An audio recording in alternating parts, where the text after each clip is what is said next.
जय हिंद दोस्तों, वंदे मातरम। इस समय सोशल मीडिया के ऊपर मसूद हाशमी का एक वीडियो काफ़ी ज़्यादा वायरल हो रहा है, जो कि उन्होंने जी हिंदुस्तान के साथ दिया था, अगर मैं गलत नहीं हूँ तो इस वीडियो में दरअसल एक धर्मांतरण के ऊपर डिबेट चल रही थी।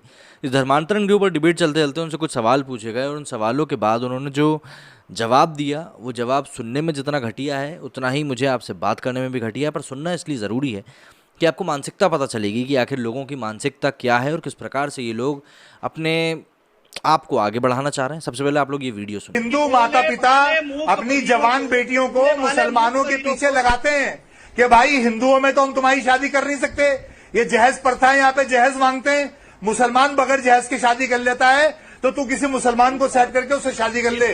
ये हिंदू माता पिता संयोजित तरीके से मसूद, लेकिन मैं आपको बोलूंगा सीधा सीधा, उठिए जाइए, क्योंकि आप जैसे ऐसे घटिया मानसिकता और घटिया सोच पे बात करने वाले इंसान का कहीं कोई स्वागत नहीं है। इस वीडियो में आप लोगों ने जो सुना वो 100% सही सुना है। और इस वीडियो में ये चीज़ कहने के बाद रोहित ने उसको इस शो से बाहर निकाल दिया था, डिस्कनेक्ट कर दिया था। और उसके बाद में बाकी की जो बातें थी वो कंटिन्यू हुई थी। अब इसके ऊपर सोशल मीडिया के ऊपर भी काफ़ी ज़्यादा रिएक्शन सामने आ रहे हैं।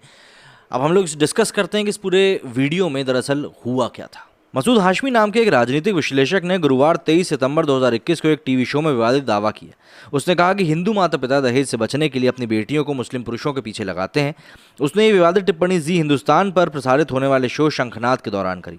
इसके बाद एंकर ने उसे शो से बाहर जाने को कह दिया। अभी कुछ देर पहले जो मैंने आपको वीडियो सुनाया उसमें आप सुन सकते थे कि जिन्होंने कहा है कि हिंदू माता पिता अपनी जवान बेटियों को मुस्लिमों के पीछे लगाते हैं और कहते हैं कि हिंदू धर्म में तो हम तेरी शादी कर नहीं सकते क्योंकि यहाँ पर दहेज प्रथा है, मुस्लिम तो बगैर दहेज की शादी कर लेते हैं, तो तू किसी मुस्लिम को सेट करके शादी कर ले।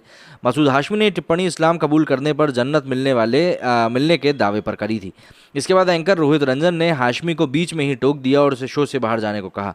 उसने कहा कि आप उठिए और जाइए, ऐसी घटिया सोच और मानसिकता वाले लोगों का कहीं भी स्वागत नहीं है। आप कौन होते हैं हिंदू धर्म पर सवाल उठाने वाले? क्या आपके पास इस बात का कोई सबूत है जो आपने अभी क्या कहा है? डिबेट में बैठकर निराधार दावे कर रहे हैं। आप गुनहगार को गुनहगार ना बोलो और ऊपर से तमाशा करते रहो। आप हिंदू धर्म के ऊपर सवाल उठा रहे हो। मुझे बेशर्म लोगों से बात करने में बड़ी दिक्कत है और आपकी बेशर्मी हद से ज़्यादा है। जिस वक्त आपको हिंदू धर्म समझ में आ जाएगा उस वक्त मैं आपको फिर से बुलाऊंगा। हाशमी ने दावा किया कि एंकर इसलिए गुस्से में थे क्योंकि उन्होंने उनके मुंह पर सच कहा था। रोहित रंजन ने उन्हें कार्यक्रम से बाहर जाने के लिए कह दिया और अपने दर्शकों के सामने स्पष्ट कर दिया कि उनके शो में हिंदू आस्था का, सनातन धर्म का मजाक बिल्कुल भी बर्दाश्त नहीं किया जाएगा। रंजन ने ट्वीट करते हुए लिखा कि सनातन का मजाक बनाओ, हिंदू बेटियों के खिलाफ बोलो और हम खामोश रहेंगे। अभी तो बस शो से बाहर निकाला है, जुबान पर लगाम लगाओ, ना गलत कहने हैं और ना ही सुनेंगे।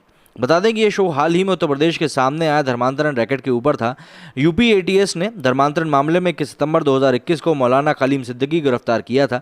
वो 10 दिनों की पुलिस रिमांड पर है। एटीएस ने एक बयान में बताया कि मौलाना सिद्दीकी अपने मदरसों, सामाजिक और मजहबी संस्थानों की आड़ में देशव्यापी धर्मांतरण का रैकेट चला रहा था और इसके लिए उसे विदेश से फंडिंग भी मिल रही थी। पुलिस ने दावा किया कि 64 वर्षीय मौलाना जामिया इमाम वलीउल्लाह ट्रस्ट चलाता था, जो कई मदरसों को फंड करता है, जिसके लिए उसे बड़ी विदेशी फंडिंग भी मिलती है। यूपी एटीएस ने जून में उमर गौतम और उसके सहयोगी की गिरफ्तारी के बाद बड़े पैमाने पर जांच अभियान शुरू किया था। कथित तौर पर दोनों ने अपने अन्य सहयोगियों के साथ इस्लामिक दावा सेंटर नामक एक संगठन चलाया ताकि लोगों को शादी, नौकरी और पैसे और मानसिक दबाव जैसे प्रलोभन के माध्यम से इस्लाम में परिवर्तित किया जा सके। जांच में गौतम और उसके साथियों को मिले अवैध विदेशी फंडिंग का भी खासा खुलासा हुआ है। अब ये मसूद साहब का जो वीडियो सामने आया है, इसके ऊपर सोशल मीडिया के ऊपर काफ़ी गहमा गहमी मची हुई है और लोग इसको लेकर बातें भी कर रहे हैं कि यार आखिर ये किस प्रकार की मानसिकता के लोग हैं जो हमारे बीच में उठते बैठते हैं और ऐसी मानसिकता के लोग आखिर अपनी इस मानसिकता का प्रचार कहाँ तक करने की सोच रहे हैं, ये सभी बातें लोग पूछ रहे हैं। तो अब जरा ट्विटर के ऊपर देख लेते हैं किस प्रकार से लोग इसको लेकर रिएक्ट कर रहे हैं। रोहित रंजन का ये वो वीडियो है जो कि उन्होंने शेयर किया था। अब इसके ऊपर पब्लिक रिएक्ट कर रही है। सबसे पहले तो सावन मिश्रा ने लिखा है कि रोहित भैया आपने बहुत बढ़िया किया, हिंदुओं पर कोई अभद्र भाषा प्रयोग करे या अपमानित करे तो उसके खिलाफ कार्रवाई होनी ही चाहिए। वहीं आदित्य गुप्ता लिखते हैं, सही है, तुम लोगों का पहले ऐसे पागलों को डिबेट में बुलाओ, फिर उन्हें ही खरी खोटी सुना के अपना नाम बनाओ। ऐसे लोगों को बुलाते ही क्यों हो? आजकल के न्यूज़ चैनल वाले भी सर्कस हो गए हैं। इतना घटिया बोल गया ये, और आपने क्या किया? बस शो से आउट। बस बात तो आ गई आपके चैनल पे। ये बात भी सही कही है इन्होंने। रंजीत लिखते हैं, भाई ये साला इतनी गिरी हुई हैं कि ये ट्वीट भी आगे की टीआरपी के लिए डाला है। ये बात तो मुझे भी लगी थी भैया। जय मां भारती लिखते हैं, मानव समाज की सभी शिष्टाचार तोड़ने वाली तालिबानी मानसिकता के लोग अफगानिस्तान जाकर अपनी शिष्टाचार बढ़ाएं। जो सिखाने एवं समझाने के लिए मानसिक तौर पर विकृत भरे शब्द मुंह से निकालते हैं, अच्छा हुआ जो ये शो से बाहर कर दिए गए।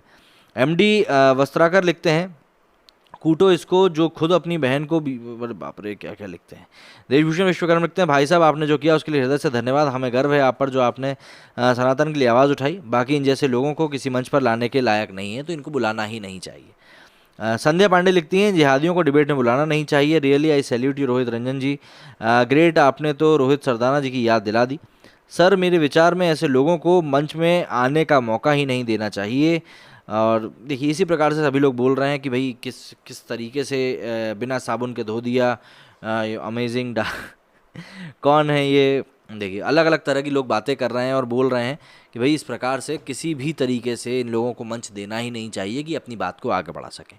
अब आप लोगों को यदि कुछ कहना है तो मुझे कमेंट करके ज़रूर बताइएगा। जय हिंद, जय भारत।